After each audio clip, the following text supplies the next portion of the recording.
Assalomu alaykum shogirdlar. YouTube'da ham sifatli, foydali kontentlarni berishda davom etaman. Bugun juda ham ko'pchilik o'quvchilar, abituriyentlar, talabalar, kerak bo'lsa o'qituvchilar ham so'raydi. Domla, qachon topshirsam bo'ladi? Qachon sefr topshirsam bo'ladi? Qachon AS topshirsam bo'ladi? Qachon topshirsam men imtihonda yiqilib qolmayman? Yoki qachon topshirsam men 7 ola olaman yoki 7,5 ola olaman yoki 8 ola olaman degan savolni so'rashadi va bu the most common question deyish mumkin. Shuning uchun bugungi video orqali aynan mana shu savolga javob bermoqchiman. Faqat undan avval YouTube sahifamizga obuna bo'lib qo'ying va layklar va kommentlar bilan bizni qo'llab-quvvatlang. Sababi aynan mana shu narsalar bizga motivatsiya beradi va yanada ko'proq foydali kontentlar qilishimizga turtki bo'ladi. Xo'p, e'tibor bering.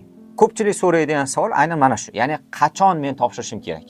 Qachon yiqilib qolmayman topshirganimda yoki qanchada tayyor bo'laman? 6 oy tayyor bo'laman yoki 2 oyda tayyor bo'lamanmi? Yoki bo'lmasa ba'zi bir qo'shtirnoq ichidagi ta'lim reklamalariga guvoh bo'lib qolamiz. 4 oy ichida misol uchun 6 olasiz yoki 6 oy ichida 6 olasiz. Yo'q. Hozir beradigan ma'lumotim prosta men tajribamdan yoki bilimimdan kelib chiqargan emas.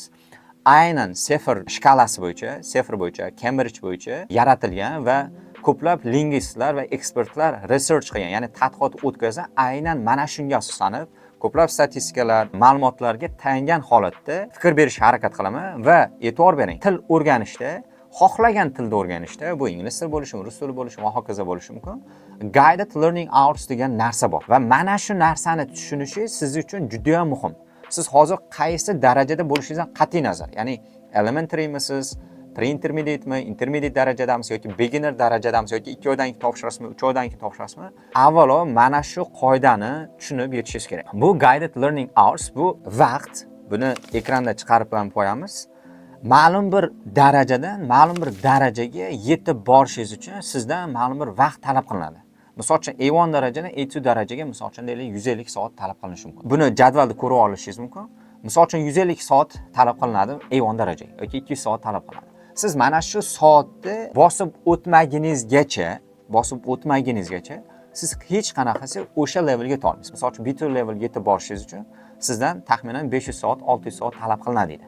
Buni aynan o'sha jadvalga asoslanib qarab, o'z hisob-kitob qilsangiz bo'ladi, talab qilinadi deydi. Va bu general tushuncha, ya'ni umumiy tushuncha va undan tashqari sizdan talab qilinadigan narsalar bor. Misol uchun ba'zan guvohi bo'laman, offline shogirdlarning ichida guvoh bo'laman yoki onlayn shogirdlarimning ichida guvoh bo'lib qolaman. Ba'zilar 1 yil yoki 1,5 yilda natija qiladi. Ba'zilar 2 yil, 3 yil yuradi. Katta ehtimol bilan sizlarda ham xuddi shunaqa bor. Misol uchun guvoh bo'lgansiz. Agar shunday bo'lsa, izohda yozib qoling. Ha, shunaqalar ko'rganmiz deb. Ya'ni qanday bo'ladi? 1 yilda natija qiladigan bo'ladi, 2 yilda natija qiladigan bo'ladi, 3 yilda natija qiladigan bo'ladi. Lekin nimaga bu misol uchun 500 soatda natija qiladigan bo'lsa, nimaga hamma bir xil paytda natija qilmayapti degan savol tug'ilishi mumkin. Tabiiy savol tug'iladi. Va buni javobi juda ham oddiy. Ya'ni bu 500 soat, 600 soat umumiy soat siz ma'lum bir darajaga yetib borishingiz uchun. Undan tashqari talab qilinayotgan omillar bor. Va bu omillarda ichiga language background, ya'ni tilda o'rganish darajasi, undan tashqari yoshi, motivatsiyasi, o'rganadigan o'qituvchisi va o'qitish metodi va intensivligi, ya'ni jadalligi deymiz. Mana shu narsalar juda ham muhim. Ya'ni qanday? Misol uchun deylik, nimaga kimdir 1,5 yil ichida natija qilyapti, o'quv markaziga boryapti, bir xil o'quv markaziga boryapti, bir xil o'qituvchiga boryapti, 1 yilda natija qilyapti. Boshqasi nimaga 3 yilda yoki 4 yilda result qilyapti. Buni sabablaridan eng oddiysini aytishim mumkin. Misol uchun ba'zi o'quvchilar deylik, mana shu deylik ikkalasim, deylik 9-sinf. Bittasi 1 yilda, bittasi 3 yilda result qilyapti. Buni sabablaridan eng basicini aytishim mumkin. Misol shu 9-sinf o'quvchi ilm olishni ertaroq boshlagan. Ya'ni miyasidagi cognitive ability dediğimiz bular ertaroq rivojlanishni boshlagan, ertaroq ilmga mehr qo'ygan yoki bo'lmasa ota-onasi ertaroq kurslarga bergan. Ya'ni aynan ingliz tili kurslari bo'lmasa ham, misol uchun kitob o'qish yoki ilm olishga muhabbatini shakllantirishga ertaroq qadam qo'ygan. Keyingi o'quvchisi esa ilm olishda aynan misol uchun 9-sinfda уже bo'ldi, men talaba bo'lishim kerak ekan, men o'qishga kirishim kerak ekan degan xayol bilan bo'ldi o'sha paytda o'qishni boshlagan. Ungacha kitobga hattoki mehr qo'ymagan. Bundan tashqari gen degan narsasi bor yoki bo'lmasa intensivligi bor. Misol uchun menda offline yoki bo'lmasa onlayn intensiv kurslar bo'ladi va bu kurslar ba'zilar misol uchun 2 oylik intensiv kurs bo'ladi yoki 3 oylik intensiv kurs bo'ladi. Mana shu 2 oylik yoki 3 oylik intensiv kursning ichida men 5 oylik yoki 6 oylik topshiriq va vazifalarni shogirdlarga berishga, singdirishga harakat qilaman. Unda qanaqa ketadi desa, misol uchun kimdir misol uchun 6 oy o'qiyotgan bo'lsa, 6 oylik vazifalar bo'layotgan bo'lsa, misol uchun 100 oyroq deylik, tasavvur qiling, vazifalar bor. 6 oy davomida bajarayotgan bo'lsa, Shu 100 topshiriqda vazifani men 3 oy ichida o'quvchilarimga bajartirishga ko'proq vazifalar tizimli, tartibli berishga harakat qilaman. Ya'ni mana shu narsalar sizda result qilishingizda, ya'ni tezroq natija qilishingizda muhim rol o'ynaydi. Undan tashqari yana bitta eng muhim omillardan bittasi bu motivatsiya, ya'ni self motivation deymiz buni. Ichki motivatsiyangiz. Ya'ni qanchalik darajada siz til o'rganishga, tezroq natija qilishga yonib turibsiz. Bir xil shogirdlar guvoh bo'lamiz. Misol uchun O'zbekistonda rekord o'rnatgan shogirdlarimizdan biri bor. 4-sinf, lekin Safer multi-level imtihoni bitu natija qilgan. Va ba'zi o'quvchilarimiz bor, misol 9-sinf yoki 10-sinf yoki 11-sinfga yetib borganda bitu yoki C1 natija qilishgan. Endi farqi nimada desa, bu 4-sinf o'quvchimizdagi ichki motivatsiyasi juda ham yuqori va til o'rganishda nisbatan ertaroq boshlangan. Ya'ni hozir aytganim language background, age, ya'ni yoshi, motivatsiyasi, intensiv harakat qilgani, o'qitish metodlari hammasi birgalikda nima qiladi?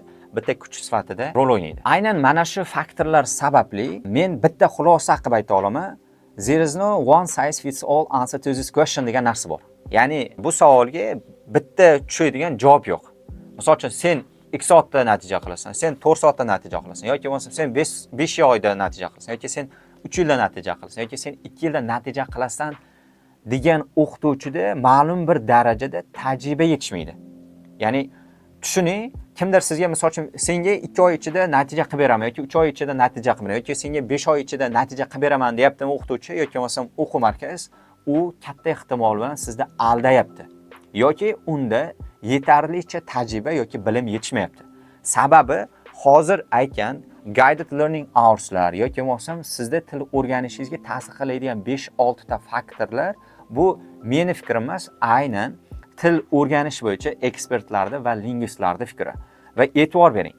Bundan buyog'iga ma'lumotni oldingiz. Endi qanday harakatlanishim kerak, nima qilishim kerak desa, 1 yilda natija qilamanmi, 2 yilda natija qilamanmi, 3 yilda natija qilamanmi yoki 6 oyda natija qilamanmi deb so'ramang. Va buni siz tushunmang. Mana shu davr ichida result qilaman. Yo'q, men qancha vaqt ajrata olaman kuniga.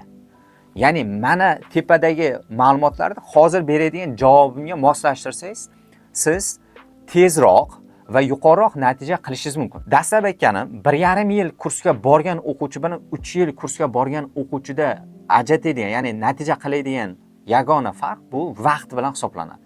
Oylar, haftalar yoki yillar bilan emas, vaqt bilan. Ya'ni sizga number 1 maslahatim, tezroq natija qilmoqchi bo'lsangiz, ko'proq vaqt ajratishingiz kerak. Juda oddiy, juda sodda, lekin eng effektiv beradigan metod deyish mumkin. Ya'ni bir kunda 4 soat vaqt ajratyapsizmi? 6 soat ajrating. Do'stlaringiz, o'rtoqlaringiz misol uchun 1 soat, 1,5 soat kuniga vaqt ajratyapti, 5 soat vaqt ajrating. Meni shogirdlarimda yoki bo'lmasa kuchli o'qituvchilarda yuqori natija qilgan o'quvchilarda ajratadigan eng asosiy omil bu kuniga 8 soat, 10 soat men guvohi bo'lganman, 12 soat, 14 soatlab ham ishlaydi. 8 soat, 10 soati faqat dam olishga, uxlashga, qolgan paytini esa faqat o'qishga qaratadi. Agar siz ham tezroq natijaga erishmoqchi bo'lsangiz, ma'lum bir muddatdan natijaga erishmoqchi bo'lsangiz, ko'proq vaqt ajratishga harakat qiling. Shunchaki ko'proq vaqt ajratishga harakat qiling. Birinchisi, ikkinchisi kuchli o'qituvchi bilan ishlashga harakat qiling va to'g'ri tizimda, ya'ni aniq va natija beradigan usullar bilan tayyorgarlik ko'rishga harakat qiling va shunda siz tezroq natijaga chiqishingiz mumkin. Umid qilamanki, bu dars siz uchun foydali bo'ldi va agar juda ham foydali bo'lgan bo'lsa, sahifamga obuna bo'lib qo'ying. Like'lar va kommentlar bilan qo'llab-quvvatlang va yaqin orada Safer multi-level yoki IELTS topshirmoqchi bo'lgan do'stlaringizga, yaqinlaringizga, kursdoshlaringizga yoki kollektivlaringizga yuborib qo'ying. Sababi tez orada yanada foydali kontentlarni joylashga harakat qilamiz va undan tashqari bilasiz, ustoz bilan yo'llar va yillar qisqaradi.